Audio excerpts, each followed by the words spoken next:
Where do you see often see misalignment between the two sides besides when A lot of someone's in the times hospital? brands really want like an ad made, but that will be posted on your feed, right? And so the content approval process, brands get to see the content most of the time if they want before a creator posts. And the edits that come back, they don't understand that you have your own brand that has to feel authentic and you have Mhm. a very temperamental audience that will smell inauthenticity and just stop looking at your content. So I think like the threat to the creator livelihood based on what the brand wants as an ad, it's not an ad. It's this creator sharing your product or service in their own authentic way. That still is not a very accepted thing. A brand still wants, I want 7 key features talked about and this exact saying. It's just And it's wild. like yeah, which is so interesting. It's like we are not a TV channel.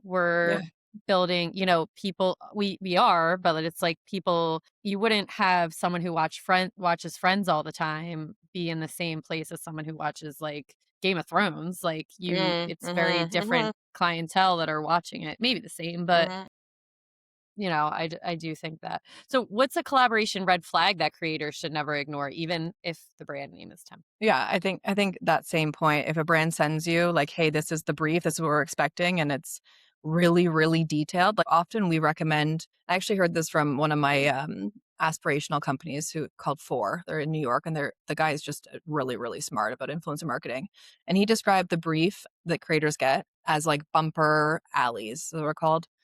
The bowling Yeah. lane thing that, so you Yeah. don't well, you keep Bumpers, the yeah. ball in the middle, so say what you don't wanna do or you don't want them to do, like, please don't say this is gonna cure your eczema. Don't There's some legal things, of course, that people can't say, but other than that, you should let creators do what they want. A brief really shouldn't be just naming all the points that you want to get expressed. That's Mhm. writing a scripted ad. So I think that if Right. something seems too strict on what the content, it's not gonna resonate, it's not gonna do well, they're not gonna be happy. What's the point? Of course, money does factor in, I'm not gonna ignore that, but yeah, I think that, or if a brand's really vague. But sometimes it seems like product seeding and they're just happy to send you something and then it turns out no, they want X, Y, and Z and they're gonna hound you until Right. then. And I think vague Yeah. vague expectations and then too strict or, too picky expectations. Yeah, I do agree with that. It's also so interesting just how different brands are sending you stuff. Like someone, like you just said, will send you nothing, and then someone will send you like every single Oh, yeah. step, and you're like, "Oh my gosh." Um